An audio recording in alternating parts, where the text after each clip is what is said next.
Ang pinakamadilim na kabalyero laban kay Haring Escarlata ay hindi simpleng laban ng unang sumuntok, kundi labanan ng pagpapasya kung ano ang tunay na ibig sabihin ng realidad.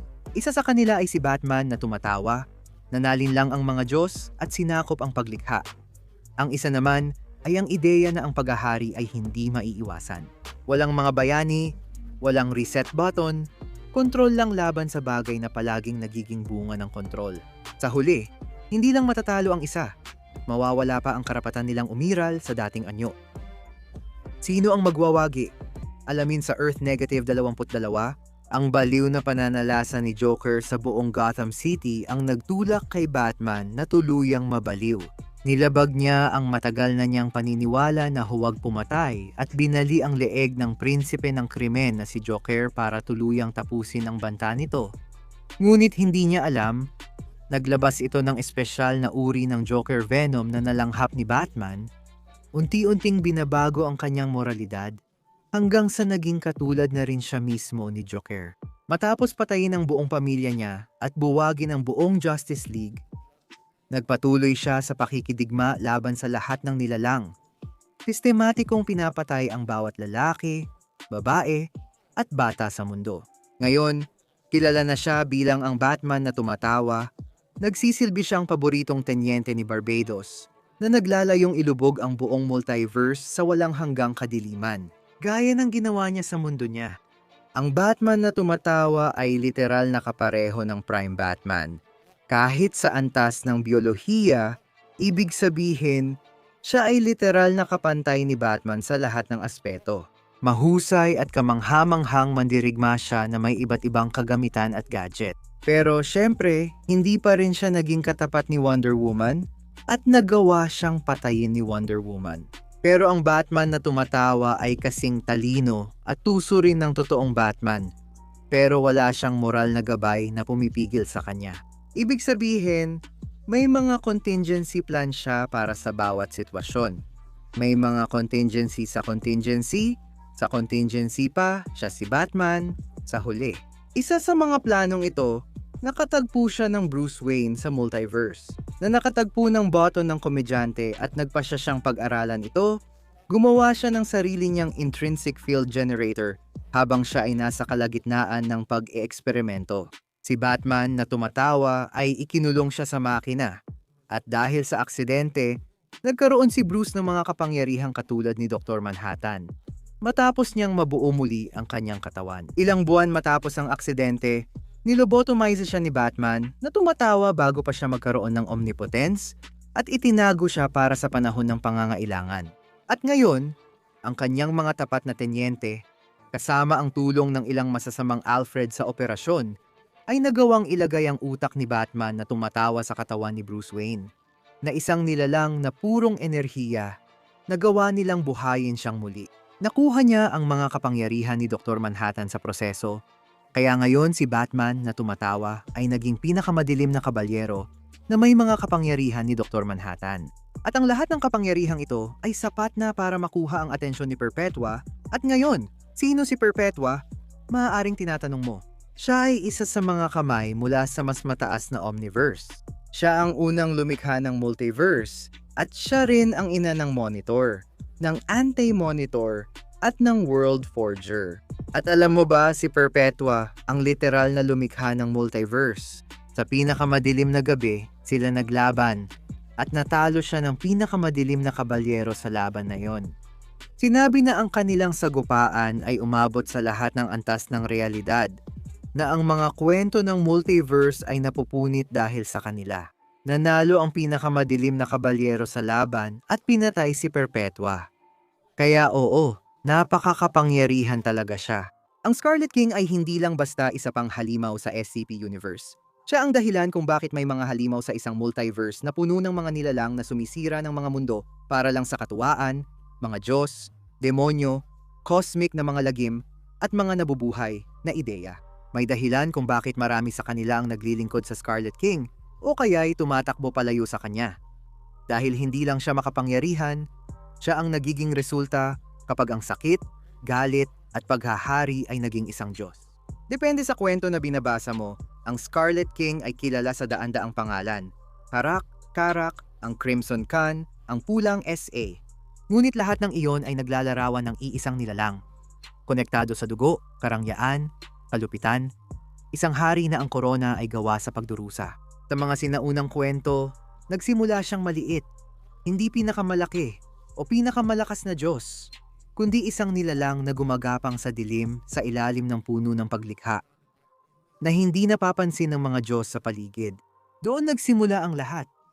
Natutunan niya ang sakit, kalungkutan, at nagpa siya ng bagay na magbabago sa kanya magpakailanman. Kung pag-iral ay paghihirap, nararapat lamang itong matapos. Kaya nagsimula siyang kainin ang kanyang mga kauri. Diyos matapos ang Diyos, kapatid na lalaki matapos ang kapatid na babae. Bawat Diyos na kinain niya ay nagpapalakas at nagpapalupit sa kanya. Hindi lang siya sumakop, binigyan niya ng matinding trauma ang mismong realidad. Sa huli, hindi na siya nilabanan ng ibang mga Diyos. Sila ay yumuko na lamang.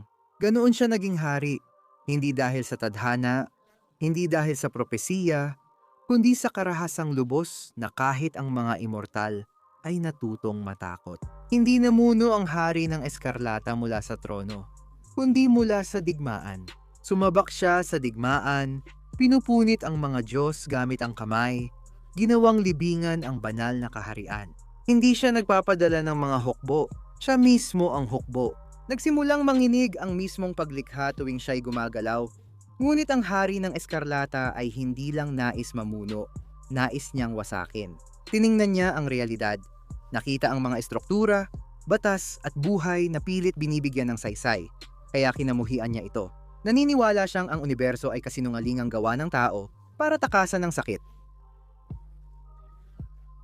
Kaya nais niya itong wasakin at idineklara ang digmaan laban sa paglikha. Nag-asawa siya, pinatay ang asawa, at ginawang reyna ang mga anak niyang babae para hindi sila matulad sa ina nilang namatay. At sa pamamagitan ng mga anak niyang babae, lumikha siya ng mga halimaw, mga hukbo ng mga nilalang na hindi dapat umiral, mga Leviathan, mga tagalapan ng mundo, mga karumal-dumal na nilalang tulad ng SCP-682. Pinamunuan niya ang hukbo patungo sa ugat ng paglikha, ang punong nag-uugnay sa walang hanggang realidad. Nang magsimula ang digmaang iyon, naramdaman niyo ng lahat. Namatay ang mga Diyos, gumuho ang mga dimensyon, nabasag ang mga konsepto. Isang bersyon ng kwento ang nagsasabing, ang nabasag na Diyos ay nadurog sa digmaang iyon. Isa pa ang nagsasabing tumakas ang ahas mula sa aklatan. Isa pa ang nagsasabing ang buong balangkas ng realidad ay napilipit sa sarili nila. Ano man ang bersyon. Tuwing bumabangon ang Haring Eskarlata, dumudugo ang sangnilikha. Sa huli, 7 mandirigmang bayani ang nagpabagsak sa kanya. Tinapos siya ng pagkamatay ng magkakapatid. Ngunit hindi ito tulad ng sa karaniwang nilalang, sapagkat ang Haring Eskarlata ay hindi lang isang katawan. Sa mga sumunod na kwento, naging mas malala pa siya. Hindi isang Diyos, kundi isang ideya, isang batas ng realidad, ang buhay na sagisag ng kalupitan, hirarkiya, at pananakop. Naging SCP-1 siya. Hindi ito halimaw sa kahon o bagay na pwedeng barilin, kundi puwersang patuloy lumalakas sa bawat sandali. Pinipili ng mga tao ang kapangyarihan kaysa sa habag, diyan pumapasok ang batas ng dugo. Ang hari ng Eskarlata ay nabubuhay sa pagdurusa, kahirapan, pagkaalipin, at takot. Lalo siyang lumalakas sa sistemang pumapahirap sa mga tao. Anumang imperyo na sumasakop, anumang kulto na nang totorture, anumang lipunan na ginagawang kaayusan ang kalupitan, iyan ang kanyang kaharian. Sa pinakamalupit na biro, habang mas sinusubukan ng sangkatauhan na kontrolin ang realidad, lalo siyang lumalakas. Pinag-aaralan, dinodokumento, at binibigyan siya ng pangalan ng SCP Foundation. At sa bawat gawin nila ito, lalo siyang lumalakas. Dahil siya ang tugon ng kaguluhan sa kaayusan. Siya ang galit laban sa estruktura. Siya ang nangyayari kapag tinatanggihan ng universo na maunawaan. Kaya nila binago ang kanyang klasifikasyon mula cutter papuntang safe. Hindi dahil hindi siya nasasaktan, kundi dahil habang mas lalo mo siyang nakikilala, mas lumalakas siya. Hindi pa siya ganap na makapasok sa ating mundo. Hindi pa na ngayon, pero kaya niyang makita ang emosyon, maramdaman ang karahasan, malasahan ang puot sa iba't ibang realidad. Pinapaloko niya ang mga tao. Dahil sa kasikatan, natutunan ni Dr. Montok yan sa mahirap na paraan. Ganoon din ang sinapit ng bawat kultistang sumamba at mga mundong lumaban sa kanya. At hindi siya kailanman lumalaban mag-isa. Ang hari ng Eskarlata ay may mga kultong tao na hiwa-hiwalay at nakatago sa iba't ibang lugar. Mayroon siyang mga sinaunang sibilisasyon na namuno gamit ang pagkaalipin at mahika ng dugo sa ngalan niya. May mga dating matandang Diyos siyang karibal na ngayoy lumuluhod sa kanya. At ang pinakamalala, may mga anak siyang babae na bawat isa'y nagbibigay ng bagong kapangyarihan. Isa ang namumuno sa digmaan na parang henyo, isa ang bumabaha ng mga mundo ng walang hanggang hukbo, at isa ang nagdadala ng salot sa simpleng pag-iral. Isa ay isang buhay na halimaw na hindi mapapatay, isa ay binabaluktot ang mahika ng realidad na napakadelikado. Maging ang hari ng Eskarlata ay natakot sa kanya. Isa ay kumikilos ng hindi nakikita, nagpapalit ng anyo, naglalakad sa gitna ng mga kaaway. Sa pamamagitan nila, nagiging walang hanggan ang kanyang abot. Yan ang hari ng Eskarlata, isang Diyos na isinilang mula sa pagdurusa, isang hari na pinutungan ng korona sa dugo, isang halimaw na ayaw mamuno sa realidad. Nais niyang ipaliwanag dito ang tunay na kahulugan ng kawalang pag-asa. Hindi siya pinakamalakas dahil marami siya, kundi dahil ang kapangyarihan niya ay galing sa pinakamadilim na bahagi ng pag-iral. At sa tuwing pinipili ng isang mundo ang kalupitan kaysa sa malasakit, ngumingiti ang hari ng Eskarlata. Sino ang mananalo? Sige, himayin natin. Hindi ito laban sa kalsada o ng mga Diyos. Ganito ang resulta kapag nagsalpukan ang dalawang nilalang na sumisira sa realidad sa kanilang pag-iral. Sa isang panig nariyan si pinakamadilim na gabi Batman na lubos na nagwagi at sa kabila naman ay si Haring Eskarlata. Isang nilalang na ayaw mamuno sa realidad, kundi gustong patunayang hindi dapat umiral ang realidad. Kaya't magsimula tayo sa kung ano nga ba ang dala ni pinakamadilim na gabi sa labanang ito. Si pinakamadilim na gabi ay si Batman na pinagsama ang kapangyarihan ni Dr. Manhattan. Yun pa lang ay inilalagay na siya sa kakaibang antas. Hindi lang siya sobrang lakas o sobrang bilis. Umiiral siya sa labas ng normal na oras at espasyo. Kaya niyang makita ang nakaraan, kasalukuyan, at hinaharap ng sabay. Nagagawa rin niyang baguhin ang timeline, burahin ang mga universo, at sirain ang estrukturang multiversal sa isang isip lang. Nakipaglaban na siya sa Justice League, sa buong multiverse, at sa mga cosmic na nilalang na karaniwang mas mataas pa sa antas ng Diyos. Ito ay isang version ni Batman na pumatay sa Spectre na sinaniban ni Perpetua, ang lumikha ng Detective Comics Multiverse, hinostage ang multiverse, at muling isinulat ang realidad para palaging siya ang nananalo. Hindi niya kailangan ng paghahanda dahil sa totoo lang, naghanda na siya kahapon, bukas, at sa lahat ng posibleng bersyon ng laban. Sabay-sabay. Kaya niyang baguhin ang pisikal na batas, burahin ang mga nilalang, kontrolin ang posibilidad, baluktutin ang sanhibunga, at gawing sandata ang mga universo. Laban ito sa halos anumang katang-isip na karakter. Dito sana magtatapos ang lahat. Muling babaguhin ng pinakamadilim na kabalyero ang labanan, alisin ang panalo ng kalaban, at tatapusin ang laban bago magsimula.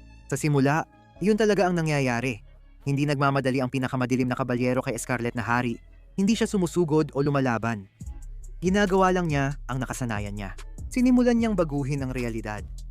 Buong mga universo ang bumagsak, nabura ang mga anyo ni Scarlet na Hari, at naglaho ang mga kulturang sumasamba sa kanya. Binubura ng pinakamadilim na kabalyero ang mga timeline kung saan naging mahalaga si Scarlet na Hari. Gumagana ito. Nagawa na niya ito dati. Nabura ang mga Diyos, konsepto, at ginawang paalala ang cosmic na halimaw. Pero may problema. Ang Scarlet na Hari ay hindi nilalang na nilalabanan sa lakas, kundi nililikha kapag sinusubukang kontrolin ang mga bagay. Ang Scarlet na Hari ay hindi limitado sa isang katawan, universo o panahon. Siya ang pagsasakatawan ng dominasyon, hierarkiya, at pagdurusa, hindi kaguluhan, hindi pagkawasak, kundi kapangyarihan sa iba. Ang lakas ni ang pinakamadilim na kabalyero ay kontrol. Bawat universo na inayos niya ay nagiging perpektong maayos.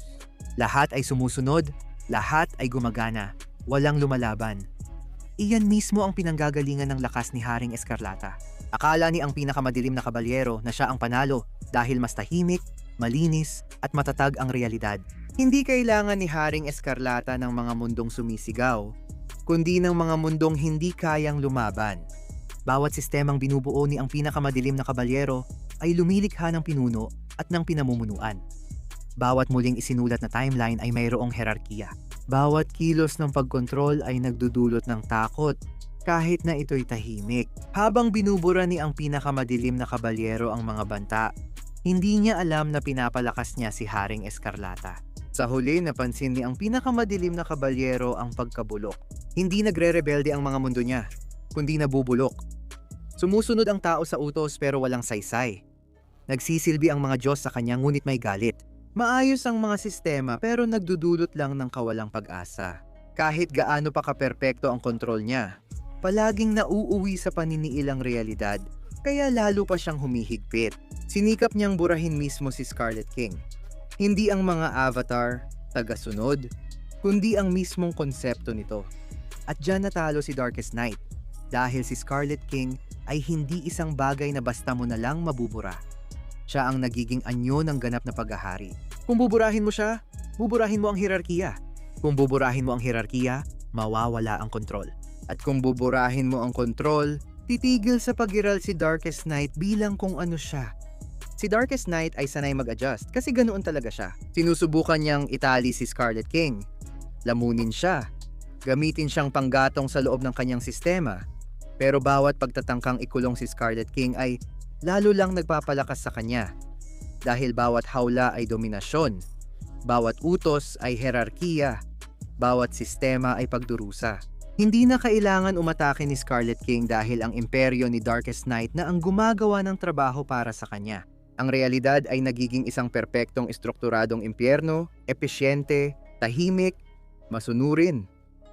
Namamayagpag si Scarlet King dito. Hindi nagtatapos ang laban sa isang pagsabog, nagtatapos ito sa isang pagkaunawa. Hindi natalo si Darkest Knight dahil siya ay mahina, natalo siya dahil ang buong paraan niya ng panalo ay siyang lumilikha kay Scarlet King. Ang kontrol ang problema, ang kaayusan ang problema, ang paghahari ang problema, at si Scarlet King ang lahat ng iyon. Sa pagkakaroon ng anyo, nagiging bahagi si Darkest Knight ng sistemang ginawa niya. Makapangyarihan pa rin, matalino pa rin, ngunit hindi na siya ang namumuno. Bawat universo na isinulat niyang muli ay ngayon nagpapalakas kay Scarlet King, at iyan ang hatol. Kayang talunin ni Darkest Knight ang mga Diyos. Kaya niyang talunin ang mga multiverse, pero hindi niya kayang talunin ang nilikha ng sarili niyang kapangyarihan. Panalo si Scarlet King. Pero ano sa tingin niyo? Magkomento kayo sa ibaba. Alam kong marami kayong opinyon at nararamdaman tungkol dito, sigurado ako. Siguro na natili ka hanggang dulo at natapos mo ang video, ang galing mo. Maraming salamat sa panonood at sa pagsuporta sa amin. At kung gusto mong mag-subscribe, sige mag-subscribe ka na. Makakapanood ka pa ng mas marami pang ganitong video bawat linggo. Kita-kits tayo hanggang sa susunod.